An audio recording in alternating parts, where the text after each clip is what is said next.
آخرت کے لیے روتا دھوتا ہے، اس کے آنسو دنیا کی چیزوں کے پیچھے نہیں نکلتے، وہ اپنی آخرت کو یاد کرتا ہے، بے چین ہو کر بستر سے اٹھ جاتا ہے، عیش و آرام اسے بھول جاتے ہیں، قبر کی تاریک کوٹھڑی اسے یاد آتی ہے تو دنیا کے عیش کو اسے بھلا دیتی ہے، اور راتوں کو اٹھ اٹھ کے قبر کی تنہائیوں کو سوچتا ہے، اور اپنی ہڈیوں کے شکستہ ہونے کو اور اپنے جسم میں کیڑوں کے چلنے کو سوچتا ہے، اور حشر کے دن اللہ کے سامنے کھڑے ہونے کو سوچتا ہے۔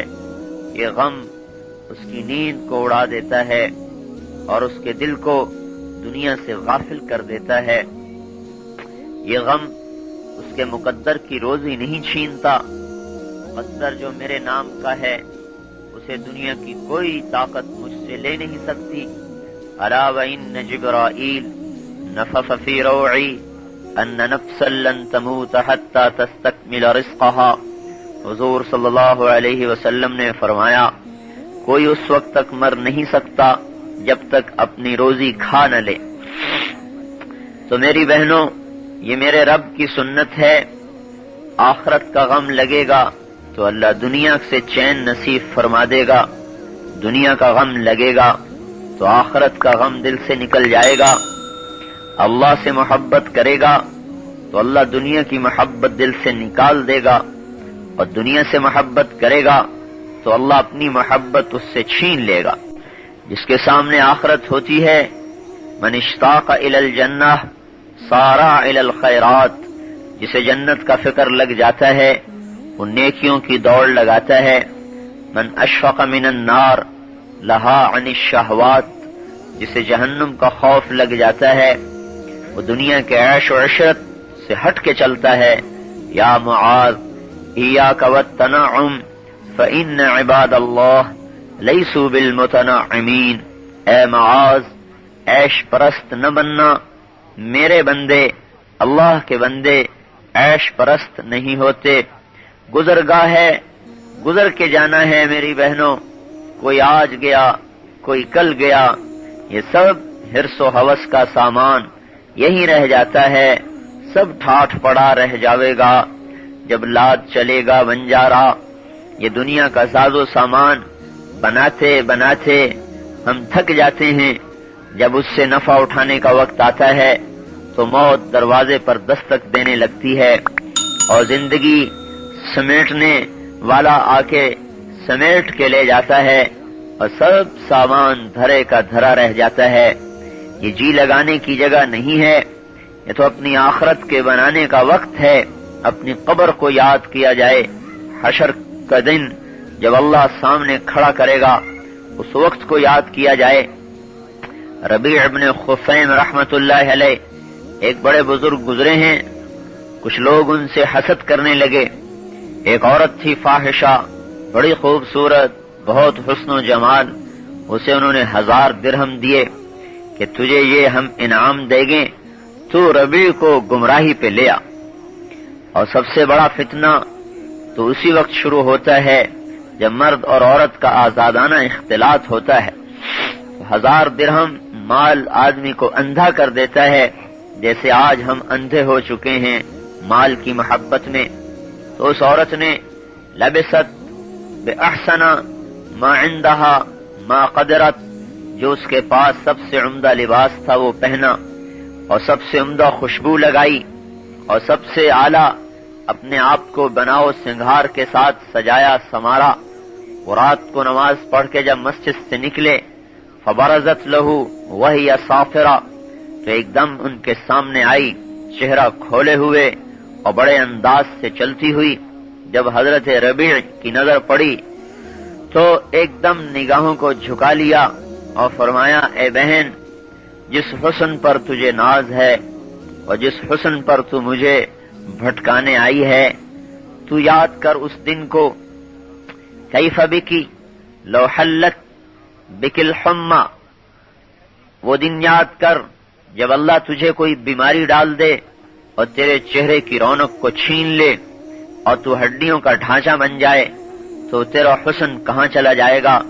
اور کیف بکی یا تیرا کیا حال ہوگا جب تجھے قبر کے گڑھے میں ڈالا جائے گا اور اسی تیرے خوبصورت چہرے پر اور اسی چمکتے دمکتے چہرے پر جس پر آج تجھے ناز ہے، اس پر جب قبر کے کیڑے چل رہے ہوں گے اور وہ تیری آنکھوں کو کھائیں گے اور تیرے گالوں کو نوچ لیں گے اور تیری ہڈیوں سے تیرے گوشت کو الگ کر دیں گے اور تو ایک ڈھانچہ پڑی ہوگی، اور وہ دن یاد کر جب تجھے قبر میں منکر نکیر اٹھا کے بٹھائیں گے اور تجھ سے سوال کریں گے تو آج کس حسن پہ تجھے ناز ہے جو کل کو قبر کے کیڑوں کا شکار ہونے والا ہے۔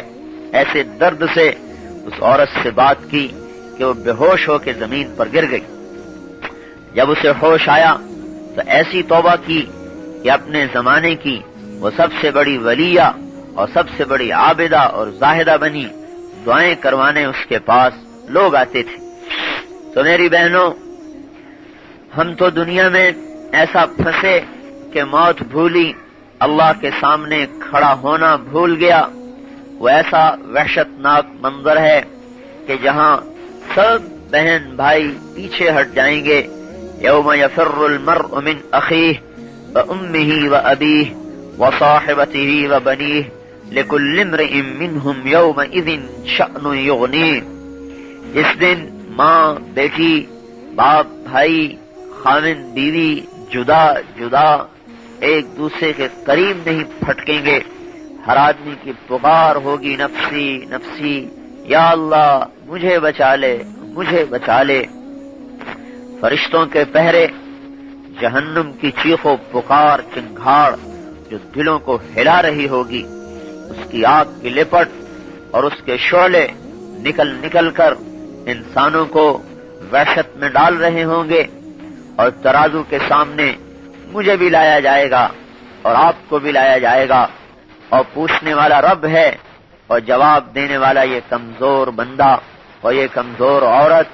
عورت کا تو ویسے ہی دل کمزور ہوتا ہے جب اللہ براہ راست نام لے کر کہے گا اینما اعطیتک، اینما خولتک، اینما انعمت علیک، بتا کہاں گیا جو تجھے دیا تھا، کہاں گیا جو تجھے پہنایا تھا، کہاں گیا جو تجھے مال دیا، رزق دیا، عقل دی، کیا کر کے آیا ہے؟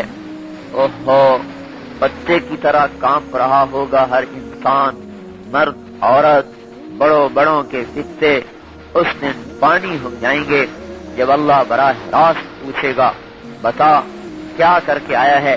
ان المفر، کہاں بھاگوں؟ اللہ فرمائیں گے لا وزر، کلا لا وزر الی ربک یومئذ المستقر، آج تیرے پاؤں باندھ دیے گئے ہیں۔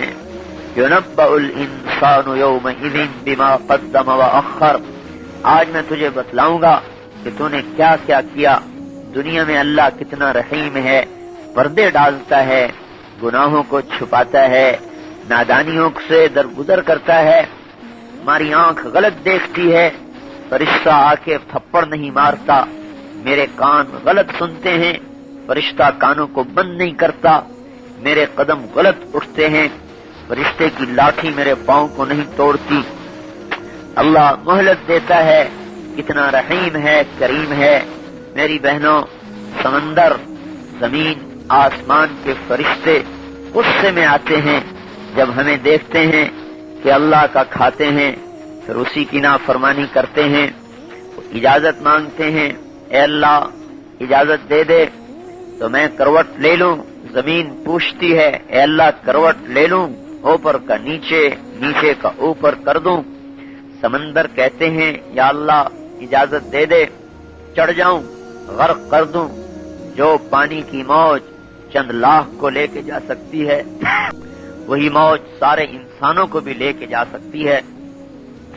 فرشتے پوچھتے ہیں، یا اللہ اجازت دے ہم انہیں غرق کر دیں، انہیں تباہ و برباد کر دیں۔ اللہ تبارک و تعالی فرماتے ہیں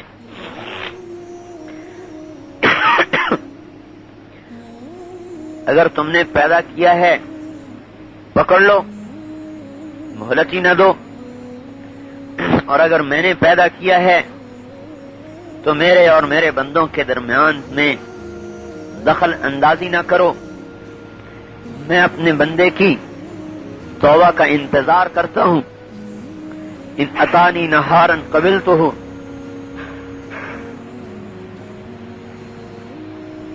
ان اتانی لیلن قبلتہ، شاید کبھی یہ بھٹکا ہوا راہی دن میں توبہ کر لے، شاید کبھی رات کو توبہ کر لے تو میں اس کی توبہ قبول کروں. میری بہنوں، اللہ تو اتنا کریم ہے، ساری زندگی آدمی نافرمانی کرتا رہے، آخر وقت میں بھی خیال آ جائے تو اللہ کی رحمت اسے اپنی آغوش میں لے لیتی ہے.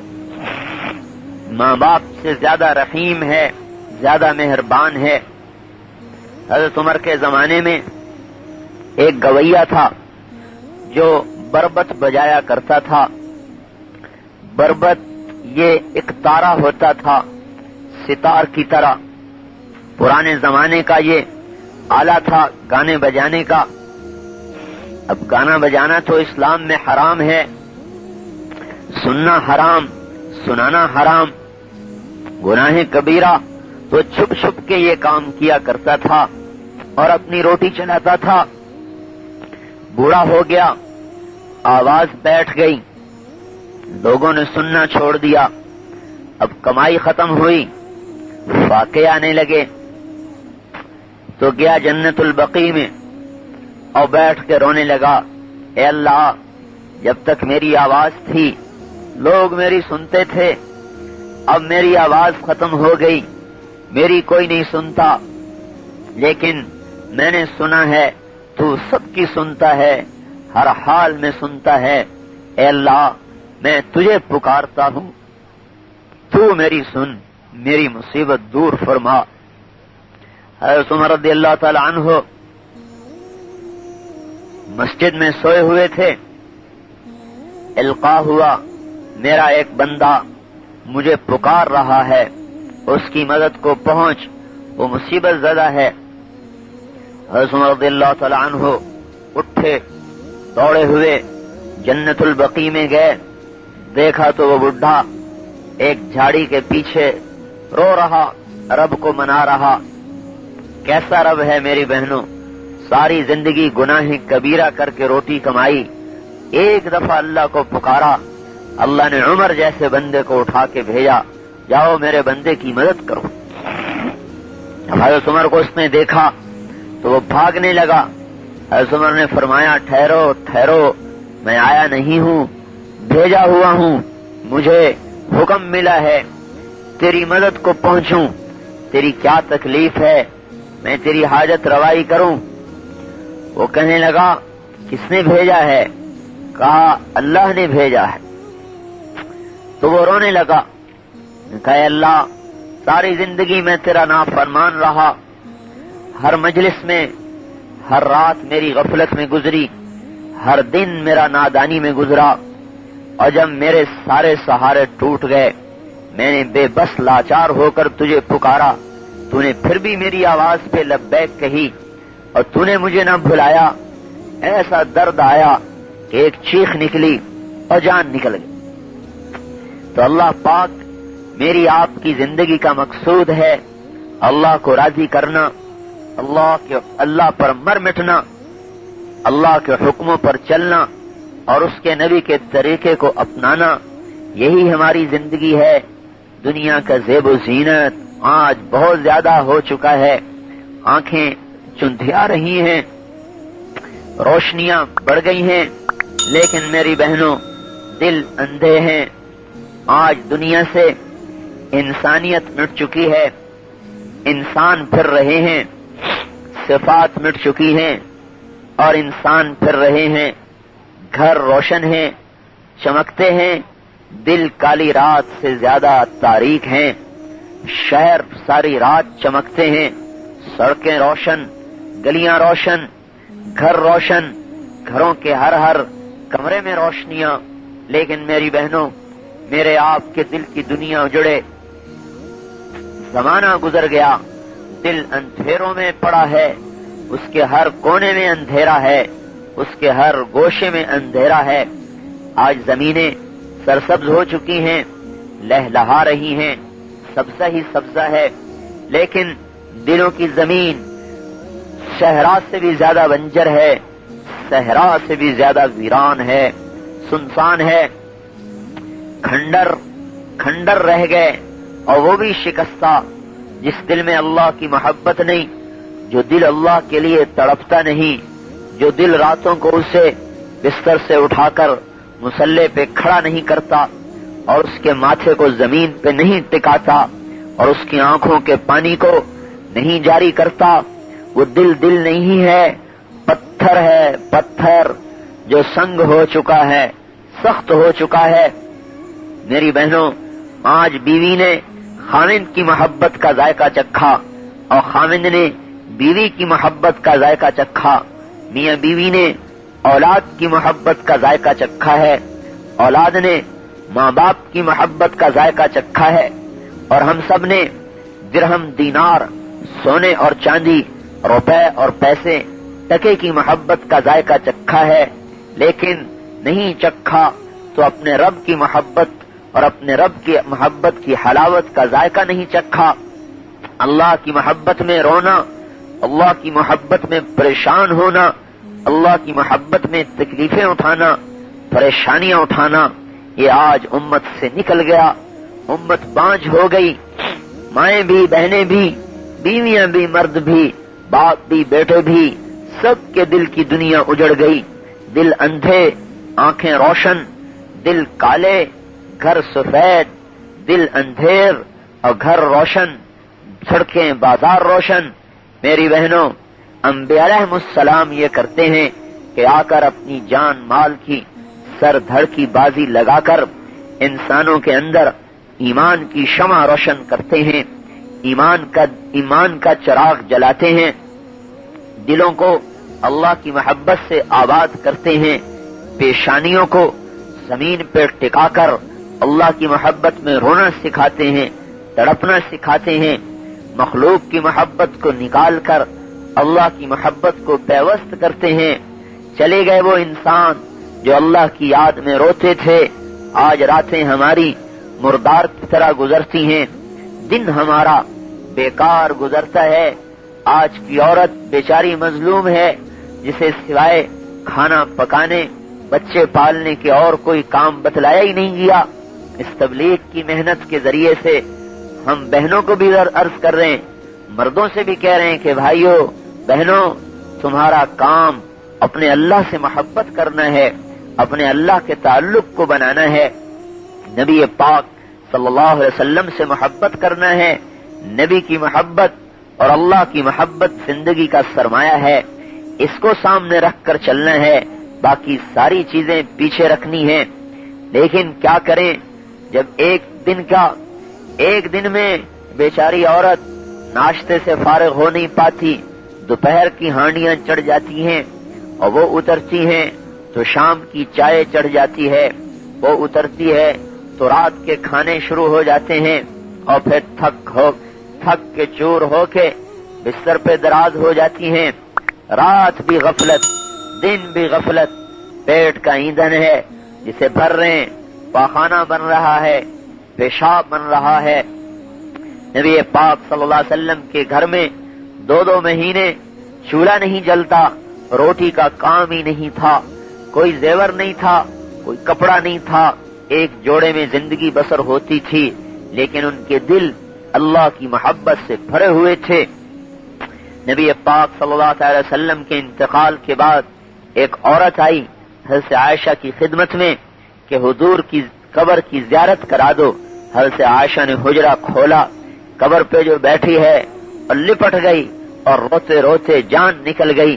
یہ اس زمانے کی عورت کا ایمان تھا کہ قبر دیکھ کے برداشت نہیں ہوا اور جان نکل گئی۔ اللہ تبارک و تعالی اس محنت کے ذریعے سے ہمارے دلوں کو زندہ کر دے۔ اس تبلیغ کی محنت میں یہ بات مردوں سے عورتوں سے عرض کی جا رہی ہے کہ اللہ تعالی نے ہمیں ساری دنیا کے انسانوں کی طرف بھیجا ہے، ہم اللہ کے پیغام کو لے کر آئے ہیں۔ کھانا پکانا، بیوی بچے، خاوند، کاروبار، نوکریاں، چاکریاں، یہ ساری بات کی ضرورتیں ہیں۔ ہم تاجر نہیں ہیں میری بہنوں، اپنے ذہنوں سے یہ بات نکالو، ہم محمد مصطفیٰ صلی اللہ علیہ وسلم کے غلام ہیں، ساری عورتیں محمد مصطفیٰ صلی اللہ علیہ وسلم کی بیٹیاں ہیں، غلام ہیں، باندیاں ہیں، ہم اللہ اور اس کے رسول کے ہاتھ بک چکے ہیں، ہماری اپنی مرضی نہیں، جو رب چاہے گا وہ کریں گے، جو رب کا حبیب کہے گا وہ کریں گے، اس کے علاوہ نہیں کریں گے۔ صحابی ہیں حضرت سعد، حضور صلی اللہ علیہ وسلم کے پاس آئے، رنگ کے کالے تھے، یا رسول اللہ غریب آدمی ہوں، شادی کرنا چاہتا ہوں۔ آپ نے فرمایا عمرو بن وہب سے کہو تمہیں لڑکی دے دے۔ عمرو بن وہب ثقفی تھے، خوبصورت ان کی بچی تھی، مال بھی تھا، حسن بھی تھا، یہ بیچارے کالے بھی تھے، فقیر بھی تھے۔ جب رشتہ لے کر پہنچے، باپ سے بات کی، انہوں نے بیٹی کی محبت میں سوچا کہ میری بچی اس غریب سے بدصورت سے کیسے گزارا کرے گی، انکار کر دیا۔ بیٹی نے سن لیا پیچھے کہ باپ نبی کے بھیجے ہوئے کو انکار کر رہا ہے۔ جب باپ اندر آئے تو بیٹی نے عرض کیا یا ابتا النجات النجات قبل ان یفدحک الوحی، اے ابا جان آپ کس کی بات کو ٹھکرا رہے ہیں؟ نبی کی بات کو ٹھکرا رہے ہیں، آپ فوراً جا کر ہاں کر دیجئے قبل اس کے کہ اللہ کا عذاب ہم پر آئے۔ نبی کی بات کو ٹھکرانا ہلاکت ہے، آپ جا کر قبول کر لیں، مجھے منظور ہے، جیسا ہے، فقیر ہے، کالا ہے، نبی کا بھیجا ہوا ہے، نبی کے حکم پر سارے جذبات قربان کیے جا سکتے ہیں۔ یہ ان کے اندر کے جذبات تھے، یہ ان کے اندر کی دنیا تھی جو اللہ اور اس کے نبی کی محبت میں بھری ہوئی تھی۔ تو اس دعوت کی محنت سے، اس تبلیغ کی محنت سے ساری بہنوں کو، مردوں کو، عورتوں کو یہ بات عرض کی جا رہی ہے کہ ہمیں اللہ تعالیٰ نے چنا ہے، ہم چھانٹے ہوئے ہیں، ہوَاجْتَبَاكُمْ ہم چنے ہوئے ہیں، بُعِثْتُمْ ہم بھیجے گئے ہیں۔ کس بات کے لیے؟ مال کمانے نہیں، کاروبار کرنے نہیں، ہم تو بھیجے گئے ہیں اللہ کے پیغام کو سمجھانے کے لیے، بتانے کے لیے۔ ساری بہنوں کو جہنم سے نکالنا ہے، سارے مردوں کو جہنم سے نکالنا ہے، جنت کے راستے پہ لانا ہے۔ آپ میری بہنوں غور فرمائیں، جب ایک کافر مرتا ہے تو قبر میں جاتے ہی 99 سانپ اس سے چمٹ جاتے ہیں، اور قیامت تک وہ سانپ اس سے لپٹے رہتے ہیں اور اس کو ڈستے رہتے ہیں اور اس کو کاٹتے رہتے ہیں۔ یہ کتنے درد کی بات ہے اور کتنے رلانے والی بات ہے کہ لاکھوں مرد، لاکھوں نہیں، کروڑ ارب مرد اور عورت وہ جہنم میں گر کر اور قبر میں جا کر جہنم کی وادیوں میں دھکیلے جا رہے ہیں۔ ہماری محنت کیا ہے؟ ہم اپنے گھر والوں کو نکالیں کہ جاؤ ہم صبر کریں گی۔ کس کے لیے؟ اللہ کے لیے۔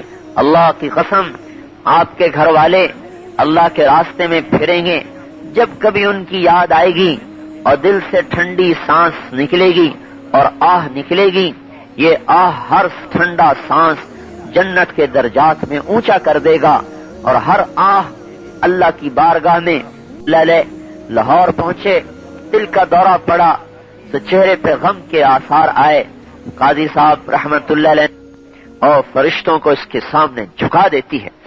یہ تبلیغ کا کام بڑا زبردست کام ہے، تھوڑی اس میں قربانی آتی ہے، بیوی پر بھی، بچوں پر بھی، خاوند پر بھی۔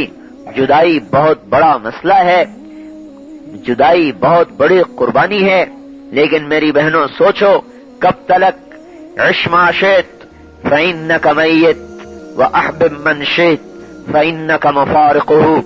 جس سے محبت کرو گے ایک دن جدائی یقینی ہے، جب تک زندہ رہو گے ایک دن موت یقینی ہے۔ ارتحلت الدنیا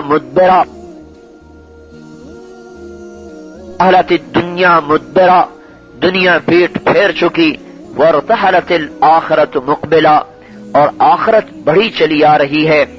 افلا ترون الی اللیل والنہار یبلیان کل جدید ویقربان کل بعید ویأتیان بکل موعود۔ دیکھتے نہیں کہ دن رات کتنی تیزی سے گزر رہے ہیں، قبر کو قریب لا رہے ہیں، زندگی کو دور لے جا رہے ہیں، دنیا کے عیش و عشرت میں سے ہمیں کھینچ کھینچ کر قبر کے گڑھے کے قریب کر رہے ہیں۔ تو اللہ پاک نے اس امت کو یہ تبلیغ کا کام دیا ہے، یہ دعوت کی محنت دی ہے کہ یہ امت اللہ کو راضی کرنے کے لیے محمد مصطفیٰ صلی اللہ علیہ وسلم کی محبت میں اپنے دلوں پر پتھر رکھ کر نکلتے ہیں اور اپنے گھروں کو چھوڑتے ہیں اور اللہ کے راستے میں نکلتے ہیں اور اپنی سارے جذبات کو قربان کرتے ہیں، عورتیں گھر میں، مرد باہر۔ بے شک اس کام کے کرنے والوں میں عورتوں کی قربانی زیادہ ہے کہ انہیں گھر میں ہی رہنا پڑتا ہے، کبھی بچے تنگ کرتے ہیں، کبھی ضرورتیں سر توڑتی ہیں۔ مرد تو باہر پھرتے ہیں، لوگوں میں چلتے ہیں، دل لگ جاتا ہے، کبھی اکیلے ہوئے تو گھر یاد آیا، ورنہ لوگوں میں پھرتے رہتے ہیں، ان کا دل مشغول رہتا ہے۔ عورت بیچاری دن میں بھی رات میں بھی پریشانی میں گزرتی ہے، اسی وجہ سے اللہ تعالی اس محنت کے کرنے والوں کی عورتوں کو جنت میں ان کے مردوں سے پہلے داخل فرما دے گا اور ان سے کہے گا جاؤ جنت میں چلی جاؤ، اپنے مردوں سے پہلے جاؤ اور اپنے آپ کو جنت کے لباس سے سجاؤ، اپنے آپ کو اپنا سنگھار کرو، بناؤ، اور پھر اپنے خامندوں کا جنت کے دروازوں پر استقبال کرو۔ یہ تمہارے بعد آئیں گے، تم پہلے جاؤ گی۔ اس لیے میری بہنوں، آپ اس کی مثال یوں سمجھیں، ایک آدمی چھوٹی دکان کرتا ہے، اس کا نفع بھی چھوٹا ہوتا ہے، ایک آدمی فیکٹری چلاتا ہے، اس کا نفع بھی زیادہ ہوتا ہے۔ گھر میں بیٹھ کر نماز پڑھنا، اللہ اللہ کرنا، اس پر بھی اجر ہے، لیکن ایسا جیسے بہت چھوٹی دکان، اور وہ بھی ایک دن چھوٹ جائے گی، اور اللہ کے راستے میں پھرنا اور لوگوں کو اللہ کی بات سمجھانا اور ان کے لیے دین کی محنت کرنا، یہ ایسا ہے جیسے بہت بڑی فیکٹری ہو، بہت بڑا کام ہو جس سے نفع ہمیشہ کے ہیں۔ اس تبلیغ کا کام کرنے والوں کو اللہ بغیر حساب کے جنت میں لے جائے گا، بغیر حساب کے پہنچائے گا، عورتوں کو مردوں سے پہلے داخل فرمائے گا، جو جنت کے لباس پہنے گی، جنت کی حوریں خادمہ بن کر آپ کو لباس پہنائیں گی۔ 1 میل لمبا چوڑا ہوگا لہنگا، 1 میل لمبا چوڑا ہوگا دامن جو پھیل رہا ہوگا، اور جنت کی حوریں اسے اٹھا کے پیچھے پیچھے چلیں گی، اور سر کے بال سر کی چوٹی سے اترتے ہوئے پاؤں کی ایڑی تک جائیں گے، جسے جنت کی حوریں اٹھا اٹھا کے چلیں گی۔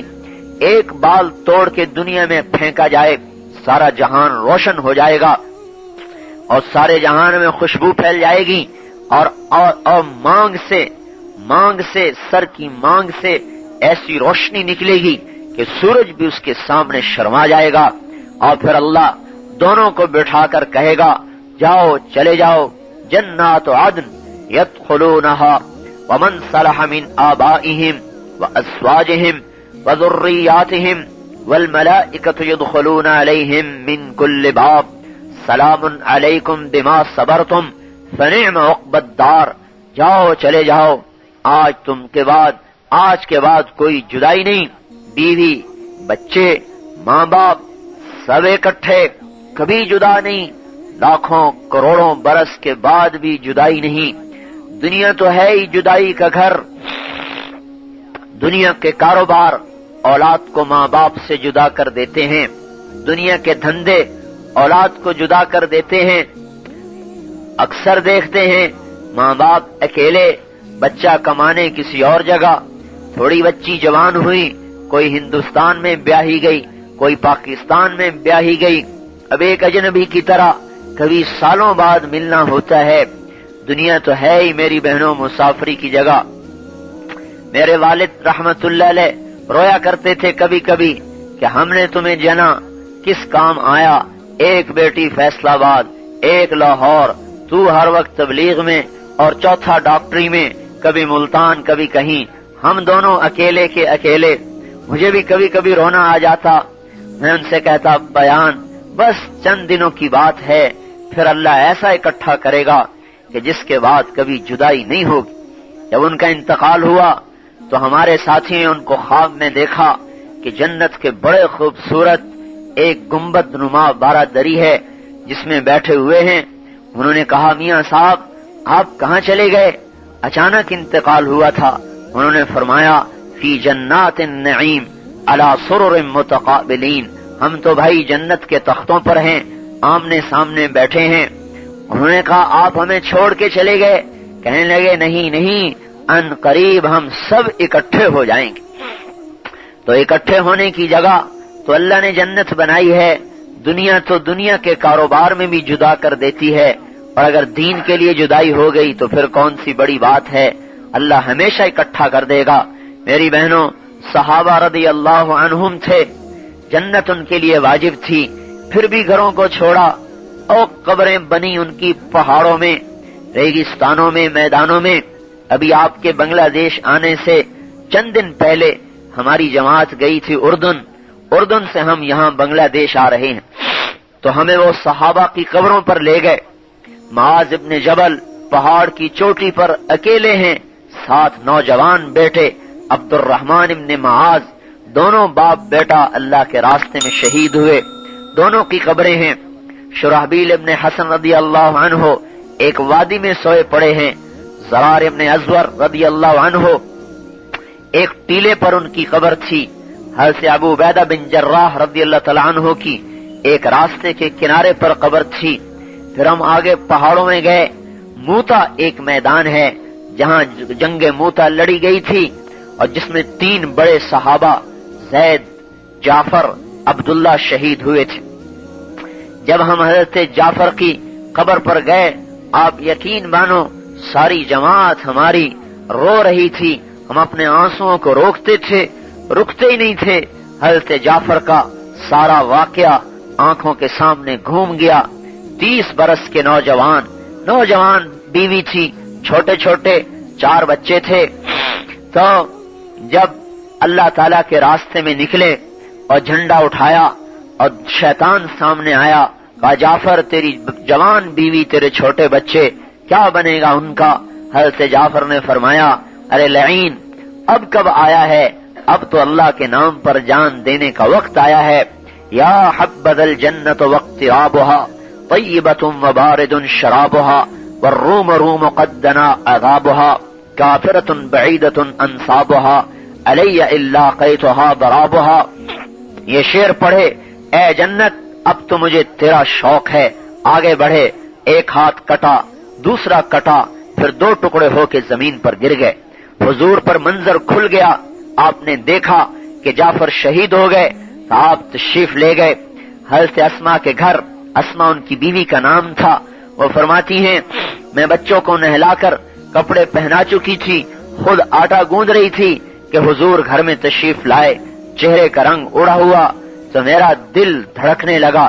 میں گھبرا کے کھڑی ہوئی، یا رسول اللہ کیا ہوا؟ تو آپ نے فرمایا اسما میں تیرے لیے کوئی اچھی خبر نہیں لایا، اور آپ کے آنسو نکل پڑے۔ حضرت اسما بے ہوش ہو کے زمین پر گر گئی۔ چھوٹے بچوں کو چھوڑ کر، جوان بیویوں کو چھوڑ کر، اور پہاڑوں پر سوئے ہوئے ہیں۔ اونچا پہاڑ ہے، آج سے 1400 سال پہلے وہ قبر بنی جبکہ وہاں کسی انسان کا گزر نہ تھا۔ بہت رونا آیا ہمیں۔ پھر حضرت زید کی قبر پر گئے تو ان کی قبر پہ ایک حدیث لکھی تھی جس کو پڑھ کے سارے ساتھی رونے لگے۔ میں نے انہیں ترجمہ کر کے بتایا، حضرت زید کی قبر پر یہ حدیث لکھی تھی جب حضرت زید شہید ہوئے اور آپ نے خبر سنائی کہ زید شہید ہو گئے، تو ان کی چھوٹی بچی چیختی ہوئی روتی ہوئی آئی اور حضور کی گود میں گر گئی۔ آپ نے گود میں لیا اور آپ بھی رونے لگے، بچی بھی رو رہی، حضور بھی رو رہے۔ حضرت سعد بن عبادہ نے فرمایا، عرض کی یا رسول اللہ ما ھذا البکا، یہ کس لیے رو رہے ہیں آپ رسول ہیں؟ تو آپ نے فرمایا سعد ھذا شوق الحبیب الی الحبیب، اے سعد یہ حبیب کا شوق ہے، حبیب کے لیے زید کو بیٹا بنایا ہوا تھا۔ ساری جماعت وہاں ایسا رو رہے تھے کہ اوپر پہاڑ پہ قبر ہے، دور دور تک آبادیاں نہیں تھیں، سنسان ویرانے میں قبریں بنی، سناٹے میں قبریں بنی۔ آپ پھر حضرت عبداللہ ابن رواحہ کی قبر پر گئے جو 4 بیویوں کو چھوڑ کے گئے تھے اور بڑے باغات غلام چھوڑ کے گئے تھے۔ ان کی قبر پر عجیب نور تھا، آدمی اپنے آنسو روک نہیں سکتا تھا۔ ان کے بارے میں آتا ہے جب آگے بڑھے تو بیویاں بچے یاد آ گئے تو ایک دم اپنے آپ کو جھٹکا، اقسمت یا نفس لتنزلن کارہتن او لتطاوعن ان اجلب الناس اشد الرنا مالی اراکی تکرہین الجنہ قد طالما قد كنت مطمئنا هل انت الا نطفة في شنا یا نفس الا تقتلی تموتی هذا حمام الموت قد سلیتی ان تفعلی فعلاہما ہدیتی۔ اے نفس، مجھے قسم ہے اپنے رب کی، میں تجھے اس پر قربان کروں گا، تو چاہے یا نہ چاہے، تو مانے یا نہ مانے، تجھے اپنے رب پر قربان کروں گا۔ تجھے عرصہ ہوا بیوی بچوں میں رہتے ہوئے، اب جنت کا شوق کر، جنت کی طلب کر۔ لوگ اسلام کو مٹانے کے در پہ ہیں، تو بیوی بچوں کا شوق رکھتا ہے۔ ایسے نہیں قتل ہوا تو موت تو آئے گی، کر وہ کام جو تیرے ساتھیوں نے کیا، اور یہ کہہ کر چھلانگ لگائی اور ان کے جسم کے ٹکڑے ٹکڑے ہو گئے۔ وہ جگہ ابھی بھی محفوظ ہے جہاں وہ تینوں صحابہ شہید ہوئے تھے۔ پھر آپ نے فرمایا ہاں ہاں میں دیکھتا ہوں کہ تینوں کے تینوں جنت کی نہروں میں غوطے کھاتے پھرتے ہیں اور جنت کے پھل کھاتے پھرتے ہیں۔ میری بہنوں، یہ وہی محنت ہے تبلیغ کی جو آج ہم بھول گئے۔ عورتیں روکتی ہیں نہ جاؤ، مرد کہتے ہیں میں نہیں جاتا۔ عجیب بات ہے، جس کام کے لیے ہم آئے تھے اسی کام کے لیے اپنے آپ کو پیچھے ہٹا رہے ہیں۔ کوئی عورت نہیں کہتی خاوند سے فیکٹری نہ جاؤ، کوئی خاوند یہ نہیں کہتا میں فیکٹری نہیں جاتا، بیوی کہتی جاؤ جاؤ، خاوند بھی کہتا ہے دیر ہو رہی ہے فیکٹری جانا ہے۔ اسی طرح میری بہنوں، آپ اپنے حوصلے بلند کرو۔ آپ کی ذریعے سے تو آپ کے پورے خاندان میں الحمدللہ تبلیغ کی گاڑی چل پڑی ہے۔ بہت سے نوجوانوں کو ان کی عورتوں نے نکالا الحمدللہ، بڑی خوشی ہوئی ہمیں۔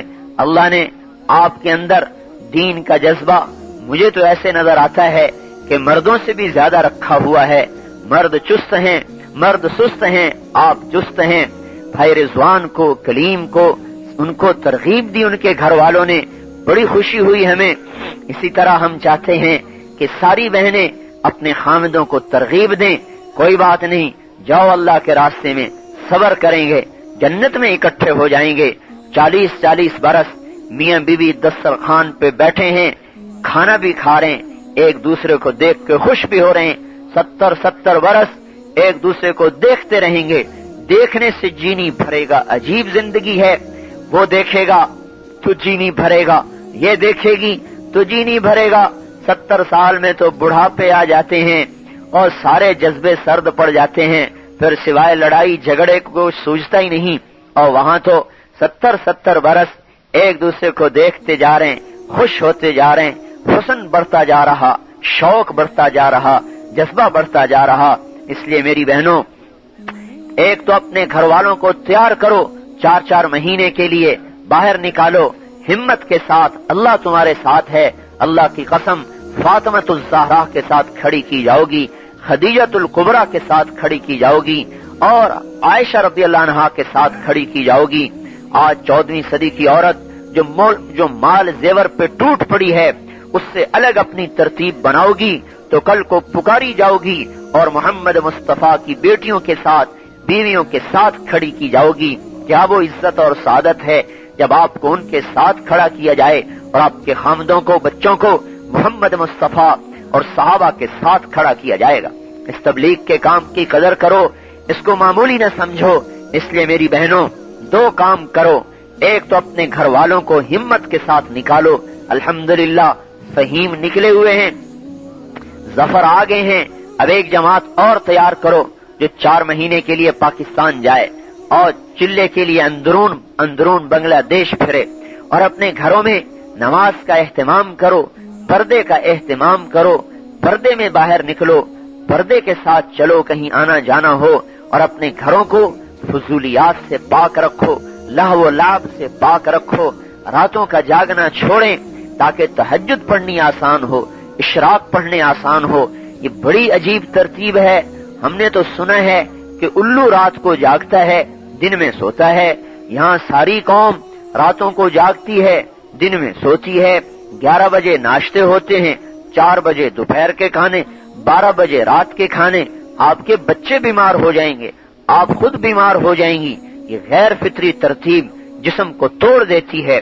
اس لیے اپنے خامدوں کی منت کرو، بھائی ہمیں الو نہ بناؤ، ہمیں تم اللہ کا بندہ بناؤ، اللہ کی بندی بناؤ۔ تو ناراض نہ ہونا، یہ تو ایسی زبان پہ بات آ گئی۔ ہمیں اپنی ترتیب کو بدلنا ہے۔ راتوں کو جلدی سوئیں، صبح کو جلدی اٹھیں، نماز پڑھیں، اشراق پڑھیں، ناشتہ کریں، پھر اپنے کام میں لگیں، ظہر کا کھانا کھا کے پھر آرام کریں۔ جو قیلولہ سنت ہے، اللہ کے نبی کا مستقل سنت ہے، ساری زندگی آپ نے قیلولہ نہیں چھوڑا، قیلولے کو اپنایا جائے۔ یہ کیا ہوا، فجر کسی کو پڑھنی نصیب ہوتی ہے اور اکثر کو بیچارے نصیب ہی نہیں ہوتی۔ جو رات کو 1:30 بجے سوئے گا فجر کہاں پڑھے گا؟ جو پڑھے گا تو آدھا کبھی اتحیات میں سوئے گا، کبھی رکوع میں سوئے گا، کبھی سجدے میں سوئے گا، اور ابھی سلام بعد میں پھیرے گا اور بستر میں پہلے جائے گا۔ تو یہ تو بڑی بے برکت زندگی ہے۔ حدیث میں آتا ہے جو نماز فجر کی پڑھ کے سوتے ہیں ان کی زندگیوں میں کبھی بھی برکت نہیں آتی۔ اس لیے آپ سب مل کر یہ ترتیب بدلو کہ ہم وہ ترتیب بنائیں جو مسلمان کی ترتیب ہے۔ اشراق پڑھا جا رہا ہو، قرآن پڑھا جا رہا ہو، تسبیح پڑھی جا رہی ہو، ہاں ظہر کا کھانا وقت پہ کھا کے آرام کر لیا جائے۔ 1:30 بجے ظہر ہوتی ہے، کھانا کھایا، عصر تک سو گئے، پھر رات کو جلدی سوئے تاکہ تہجد میں کھڑا ہوا سکے۔ لا ثمرۃ بعد العشاء، عشاء کے بعد کوئی سونا نہیں ہے، کوئی جاگنا نہیں ہے اور کوئی کلام نہیں ہے، جلدی سونا ہے۔ اس لیے میری بہنوں اپنی اس عادت کو بدلیں، بچوں کو بھی خود کو بھی اس کا عادی بنائیں تاکہ ہماری آخرت کا نقصان نہ ہو اور ہمارے گھر والے روزانہ تبلیغ میں وقت دے سکیں۔ رات 12 بجے تک میں ان سے جھگڑا کرتا رہا کہ آپ لوگ روزانہ مسجدوں میں تبلیغ کا کام کرو، 2.5 گھنٹے دیا کرو۔ وہ کہتے ہیں کیا کریں، 12 بجے فیکٹری جاتے ہیں، 9 بجے آتے ہیں۔ میں نے کہا تو یہ کس نے کہا ہے کہ 11 بجے تک سوتے رہو؟ جلدی سوو، جلدی اٹھو، یہی میرے نبی کی حدیث ہے، یہی میرے نبی کا فرمان ہے کہ آپ نے فرمایا صبح کے وقت میں میری امت کے لیے خیر و برکت رکھ دی گئی ہے۔ اس لیے ہم اپنی ترتیب زندگی کو بدلیں، نفل، تہجد، اوابین، اشراق کا اہتمام ہو، پردے کا اہتمام ہو، اور اپنے گھروں کو یہ فضولیات سے بچاؤ۔ میری بہنوں اپنے آپ کو مشغول کرو ذکر میں، تلاوت میں، تسبیح میں۔ اس سے عورت خوبصورت ہے۔ جمال تو وقتی ہوتا ہے، حسن تو ڈھل جاتا ہے، چیزیں پرانی ہو جاتی ہیں، کپڑے پرانے ہو جاتے ہیں، اعمال کا حسن باقی رہتا ہے۔ اسی عمل پر اللہ جنت کی خوبصورتی عطا فرمائے گا۔ ایک تو اپنے گھر والوں کو تیار کرو اور انہیں نکالو حوصلے کے ساتھ، اپنی ہمت دکھاؤ۔ اور انصار کی عورتوں کی حضور تعریف فرمایا کرتے تھے، اللہ رحم کرے انصار کی عورتوں پر، انہوں نے کتنا حوصلہ کیا، بچوں کو پالا، خامدوں کو نکالا اور بیوگی کو برداشت کیا اور مہاجرین کے لیے خدمت کی اور پھر اللہ کے راستے میں بھی نکلی۔ ایسی اللہ آپ کے لیے بھی خیر و برکت کے دروازے کھولے گا۔ اپنے گھر والوں کو تیار کرو۔ آپ کی قوم میں بڑی اللہ نے استعداد رکھی ہے، یہ کہیں دنیا کمانے میں نہ لگ جائے۔ اپنے آپ کو تاجر نہ سمجھو۔ یہ آپ کے بڑے بوڑھے کہتے ہیں بھائی ہم تاجر ہیں، تاجر، ہم تو تاجر لوگ ہیں، تجارت کو دیکھ کر چلنے والے ہیں۔ میں آپ کی نوجوان نسل سے کہتا ہوں اپنے آپ کو تاجر نہ سمجھو، حضور کے کام والا سمجھو۔ تجارت نمبر 2 پہ کرو، اپنی ضرورتوں کو گھٹائیں اور نبی کے کام کو اپنائیں۔ انشاءاللہ اللہ جنت میں ایسا ساتھ نصیب فرمائے گا کہ جس میں ہم تصور نہیں کر سکتے، جس کا سب سے اونچی جنت اور نبیوں کا پڑوس اور محمد مصطفیٰ کا پڑوس، اور اللہ اپنے ہاتھ سے پلائے گا، اپنے چہرے سے پردہ ہٹائے گا، آپ کا نام لے کے ارشاد فرمائے گا میرے بندے میری بندی کیا حال ہے، کیا حلاوت اور لذت ہوگی جب اللہ نام لے گا، پردہ ہٹا کے پکارے گا، بلائے گا۔ اس لیے میری بہنوں اللہ مجھے بھی توفیق دے دے، اس کی ہمت کرو۔ اللہ نے بڑا آپ میں حوصلہ رکھا ہے، اس کو آخرت کے لیے لگاؤ۔ اپنے گھروں کی ترتیب بدلو، نماز، ذکر، تلاوت، پردہ اور فضولیات کو گھر سے نکالو۔ میں ان کا نام نہیں لینا چاہتا، نام لینے سے بھی برائی پھیلتی ہے، لیکن ہم اپنے گھروں کو ان گندگیوں سے پاک کریں۔ ہمارا گھر مسلمان کا گھر ہو، اس میں قرآن کی آواز آئے، ذکر و تلاوت کی آواز آئے، اور کوئی آواز نہ آئے جو اللہ کو ناراض کرنے والی ہے۔ اس سے دنیا ہی جنت بن جائے گی. ایسا کریں گے مرتے ہی جنت کے دروازے کھلیں گے. اللہ بھی راضی, رسول بھی راضی. اس کے لیے ابھی دعا کر لیتے ہیں. میرا یہ تیسرا سفر ہے. ہر سفر کے بدلے میں ہر بہن اپنے خامند کے 3 چلے لکھا دے. ہر سفر کا چلہ, جنوری میں آئے اس کا چلہ, ستمبر میں آئے اس کا چلہ, اب پھر جنوری میں آئے اس کا چلہ. 3 چلے اپنے بیٹوں کے, بھائیوں کے, خامدوں کے ہمت سے لکھاؤ اور ان سے روٹھ جاؤ جیسے زیور کے لیے روٹھ جاتی ہو, کپڑے کے لیے روٹھ جاتی ہو, سرخی پاؤڈر کے لیے نہیں روٹھ جاتی.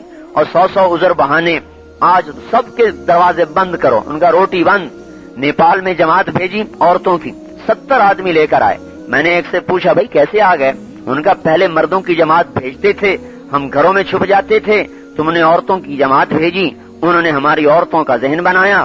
اب گھر میں گئے تو چولہا بند, روٹی بند. انہوں نے کہا بھائی مارے گئے, باہر نکلے تو جماعت پکڑتی ہے, اندر جائیں تو عورتیں نہیں بیٹھنے دیتی, اب تو نکلنا ہی پڑے گا. 70 آدمی اللہ کے فضل سے آئے. میں بھی یوں کہتا ہوں 70 آدمی تیار کر کے پاکستان بھیج دو 3 چلے کے لیے, اللہ بڑا خوش ہوگا. روٹی زیور کپڑے کے لیے ناراض ہونے پہ تو اللہ ناراض ہوتا ہے.